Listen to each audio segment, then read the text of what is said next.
आजची आपली बातमी धुळे शहरातील प्रत्येक नागरिक, व्यापारी आणि मालमत्ता धारकांसाठी अत्यंत महत्त्वाची आहे. एकीकडे शहराचा विकास खुंटल्याची ओरड आणि दुसरीकडे महापालिकेच्या तिजोरीतला खडखडाट. या कात्रीत सापडलेल्या धुळे महानगरपालिकेने आता सामदाम सोडून चक्क दंड उगारला आहे. होय, धुळेकरांनो सावध व्हा.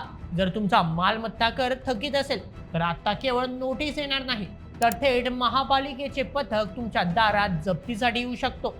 धुळे महानगरपालिकेने शहरातील तब्बल 50 बड्या थकबाकीदारांवर जप्तीची कारवाई करण्याची तयारी सुरू केली आहे. प्रशासन आणि नागरिक यांच्यात सध्या सुरू असलेल्या या संघर्षात नेमकं काय घडतंय? निवडणुकीनंतर अचानक प्रशासनाला जाग का आली आणि धुळेकरांना ह्या बदल्यात काय हवं, यावर टाकणार आहोत आजचा हा विशेष प्रकाशझोत. तर मग सुरुवात करूया आजच्या व्हिडिओला. धुळे महानगरपालिका प्रशासनाने गेल्या आठवड्याभरापासून कर वसुलीसाठी अतिशय आक्रमक भूमिका घेतली आहे. आकडेवारी पाहिली तर ती धक्कादायक आहे. शहरासह हद्दवाढ झालेल्या 11 गावांमधील मालमत्ता मिळून महापालिकेची तब्बल 100 कोटी रुपयांची थकबाकी बाजारात अडकलेली आहे. प्रशासनाने आता सॉफ्ट कॉर्नर बाजूला सारला आहे. 50,000पेक्षा जास्त थकबाकी असलेल्या 6,000 मालमत्ता धारकांना महापालिकेने कायदेशीर नोटिसा धाडल्या आहेत. या नोटिसा म्हणजे केवळ कागदाचा तुकडा नसून ती कारवाईची पहिली पायरी आहे. यातील सर्वात धक्कादायक बाब म्हणजे ज्यांच्याकडे लाखांच्या घरात थकबाकी आहे अशा 50 जणांची यादी तयार करण्यात आली आहे. या 50 जणांवर येत्या काही दिवसात थेट जप्तीची कारवाई होणार आहे. या कारवाईच्या धास्तीने गेल्या अवघ्या 8 दिवसात महापालिकेच्या तिजोरीत 35 लाख रुपये जमा झाले आहेत. विचार करा, 100 कोटींच्या थकबाकीसमोर 35 लाख म्हणजे समुद्रात एक थेंब. त्यामुळेच आता प्रशासन कठोर पावले उचलण्याच्या तयारीत आहे. वसुली अधीक्षक मुकुंद अग्रवाल यांनी स्पष्ट केले आहे की जप्तीचा प्रस्ताव आयुक्त नितीन कापडनीस यांच्याकडे पाठवला जात आहे आणि साहेबांची सही होताच पथक कारवाईला निघेल. आता प्रश्न पडतो की अचानक का आणि एवढी थकबाकी साचलीच कशी? इथेच करा राजकीय मसाला दडलेला आहे मित्रांनो.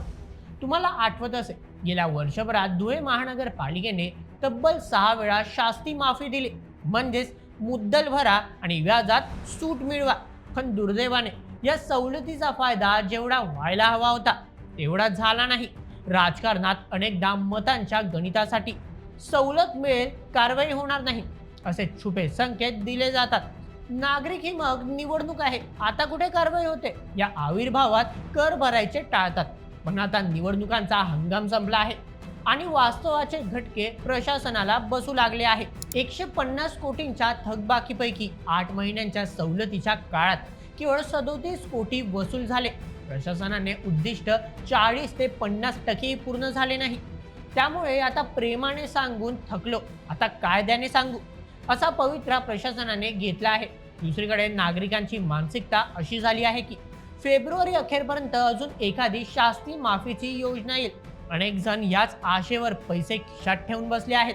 पण प्रशासनाने यावेळी स्पष्ट संकेत दिले आहेत की आता सवलत नाही, थेट कारवाई.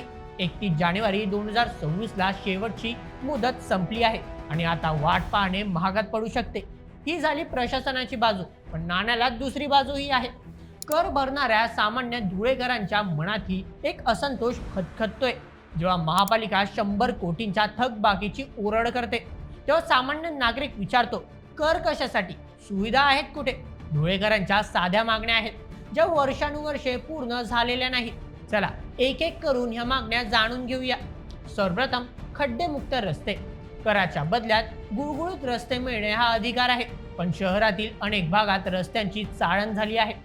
द्वितीय, पाणी पुरवठा. हद्दवाढ झालेल्या 11 गावांमध्ये आणि शहरात आजही पाण्याची बोंबाबोंब आहे. नियमित आणि स्वच्छ पाणी मिळावे ही माफक अपेक्षा आहे. तृतीय, स्वच्छता आणि कचरा व्यवस्थापन. शहरात अनेक ठिकाणी कचऱ्याचे ढीग दिसतात. लोकांचे म्हणणे आहे की आम्ही कर भरायला तयार आहोत, पण आधी सुविधा द्या. ही कोंडी फोडणे गरजेचे आहे.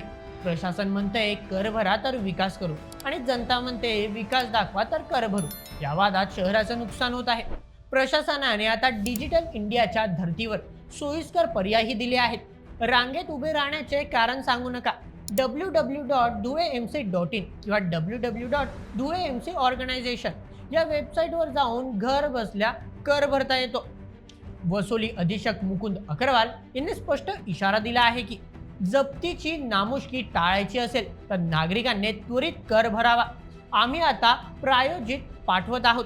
एकदा पथक दारात आला तर बदनामी होईल आणि कारवाई अटळ असेल. तर मंडळी, परिस्थिती स्पष्ट आहे. धुळे महानगरपालिका यावेळी बॅकफूटवर जाण्याच्या मनस्थितीत नाही. आयुक्त नितीन काबडनीस यांच्या करारी बाणा आणि वसुली विभागाची तत्परता पाहता येणारे दिवस थकबाकीदारांसाठी कठीण असणार आहे. आमच्या धुळेकरांना हेच आव्हान आहे की जप्तीची कारवाई, दंडाचा बोजा आणि सामाजिक मनमानी टाळण्यासाठी वेळेत कर भरा. आणि हो, कर भरल्यानंतर प्रशासनाला जाब विचारायलाही विसरू नका. आमचा पैशाचा रस्ता कुठे आहे मित्रांनो. आणि अशाच व्हिडिओसाठी सबस्क्राईब करायला विसरू नका. बोल MH आपल्या YouTube चॅनलला. धन्यवाद.